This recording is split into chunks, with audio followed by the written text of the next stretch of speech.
In today's episode, I model my new headphones. Brad takes a long length. And Andy has got plenty of rolls. Good morning. So like I said last time, this is where Big Site now meets Fowler Gilbert. So we're going to go and have a look at some of the fabrication processes, and what we're going to do is going to whack the GoPro on a piece of steel, and we're going to follow that from start to finish all the way through the production process, so you can see that the building that we're doing, or we've done the bases on the Big Site for, that will be the piece of steel that you'll follow all the way around through until it goes onto site. So that clip will be in a later video when obviously the process is finished, but for today we'll show you the first part of what happens when steel comes in.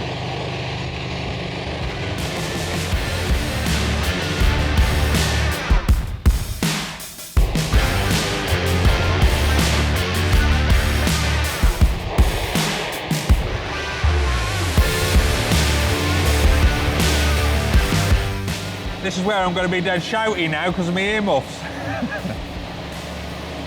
Right, so what we've got here, this is the main goods in building for the steel work. So all the raw steel comes in and we'll order it depending on how busy we are, what the section size of the material is, or what we're doing with the job. It'll depend how we order it. So basically what we'll do, quite often at this time of year, we'll order steel in stock bar. If it's a painted building, we'll order it in shot blasted stock bar, which is full lengths. So whatever length it's manufactured to, so for argument's sake, a 12.2, a 13.5, a 14, whatever it may be, we'll order that in, and the office has sort of quantified what lengths will make what sections of the material that we require. If it's a galvanised building, it'll be stock bar self-colour, and we will then cut that on our saw.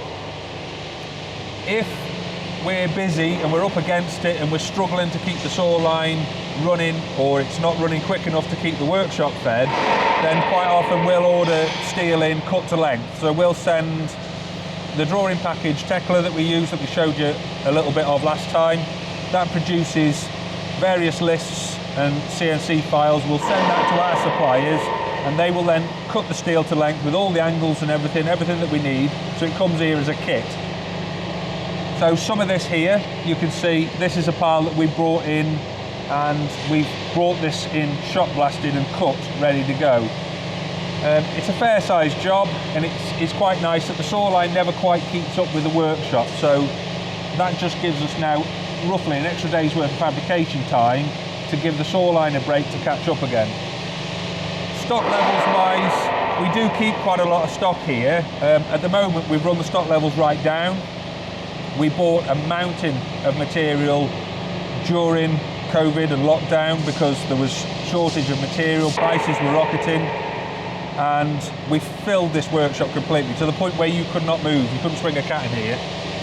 Now steel has peaked and it's quite high, and it's just starting to come back down. About 2-3 months ago we started using that stock, so now we've pretty much used a lot of it, and we're a bit sort of bare on the ground now. So you can see we've got all the racking system around the outside of the building, and we've got various stuff. So we tend to have stock bar on this side with some flats. We've got different lengths of stock bar in the far end. Again, we keep some cladding and some guttering in the corner, and then we've got all the stuff by the saw line that's either being cut or off cuts ready to be recut. And then we've got some of your sort of angles, your channels, the stuff that we use a little bit less of for your door frames or doorways. So that's it, but generally, going back probably 3-4 months, all of this side of the workshop was completely filled with stock. It was a nightmare to get to anything, because I can guarantee you always wanted the stuff at the back, but if we hadn't have got it, we would have struggled to carry on producing through COVID and lockdown, so when we were struggling to get material. So these are the rafters for the Big Site shed. So basically what they are is, the rafters are the two pieces of steel that go at the top like that and make the point. So they're the pieces that go up and down, 1, 2, and they make your apex at the top of the roof. So when they're cut on the saw, they're obviously laid down, and the saw has the ability to obviously change the angle. So we've changed the angle. In this instance, I think it was 15 degree. So we've set that to 15 degree. We've done the cut, which cuts on the angle, and then effectively what will happen later on is that has an end plate welded to it with a haunch underneath, which a haunch is like the big things you can see at the bottom of these rafters here. So that's the rafter itself, and then at the very bottom you can see there's that triangle, and that's the haunch.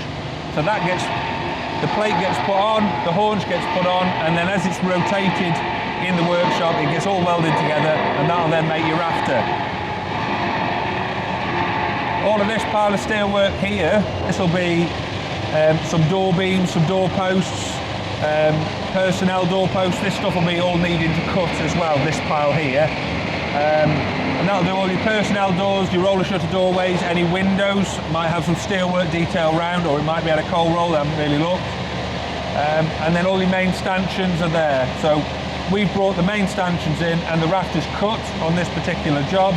We've got some of the door posts and stuff that are cut, but generally the complicated smaller stuff like channel and angle iron is cheaper for us to cut on our saw than pay for it to be cut, because you pay per cut and it's quite a lot of fiddly stuff there. So that's what we're cutting on the saw now. So what happens, like I say, we get it all together, it's all stacked up, ready to go into the workshop. Everything is checked first as well, so if we brought material in cut, we'll make sure that all the measurements are correct, we've got the right amount of pieces, so we're not taking a job into the workshop and then finding out halfway through with 3 pieces of steel missing. So everything will be checked in here first. Andy will confirm that he's happy with everything and say when he wants it, and then from then it goes through the big door into the workshop there, and the racks on the right is the holding pen ready for the material in the stacks, ready to go to whichever bay is fabricating what at the time. And we'll show you that process probably in a couple of videos time. I forgot the GoPro, but what I will do is I will come back, I'll put the GoPro on one of the rafters, and then that you can follow through its journey all the way through till the paint shop at the far end. Obviously we're not going to paint the GoPro, so and then obviously how it gets transported onto the site. That's a bit of a brief rundown on this building and what this is used for. Saw line is on the far side, and I think they're cutting some of the steel now for the building on the big site, so we'll go and have a look at that. So what we've got now, this is a saw line, so you've got a series of sets of rollers, you've got the saw there and rollers the other side. This is some raw steel, so I think this is stock bar that's come in for the mez floor beams of the big site job. And what they'll do now is they'll put it on the rollers as full lengths, they'll nest it. When I say nested, all of these steels are laid down inside each other. We have to de-nest this first and foremost because this stack on this side won't come away because it's interlocked basically for transport. So we'll de-nest all of that and then we'll stack it in this case, in twos. So one nested on top of another one, a bit like that there. And then what we do is we put that on the saw line, we're cutting 2 posts or 2 beams or whatever it may be, 2 at the same time. Generally we don't really go more than 2 at a time unless it's really small stuff.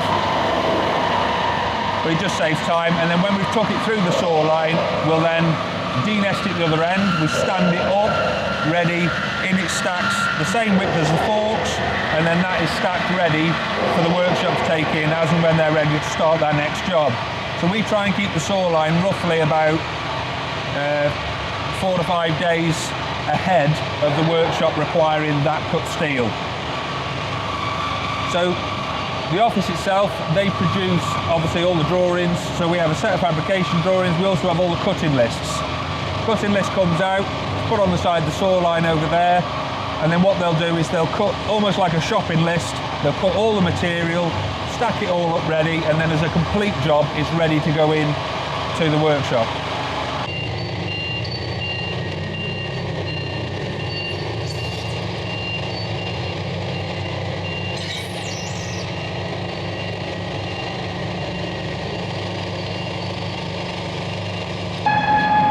Like I was saying, that material then cut comes off the saw line.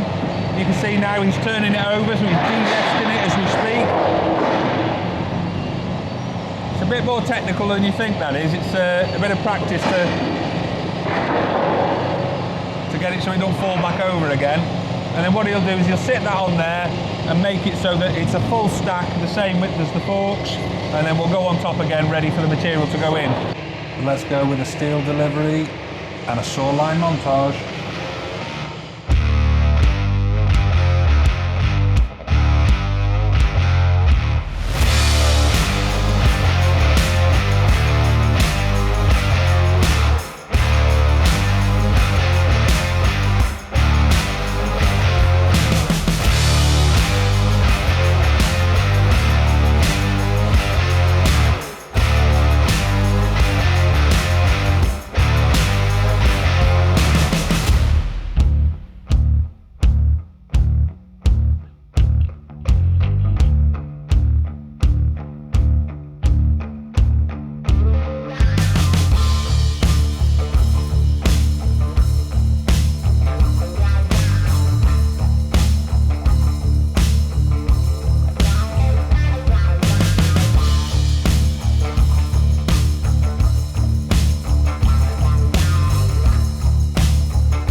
Okay, so that's it for today. We're going to go and have a look at that steel being fabricated at some point next week when it goes through the workshop. I need to go back and put the GoPro on because I forgot all about that earlier on.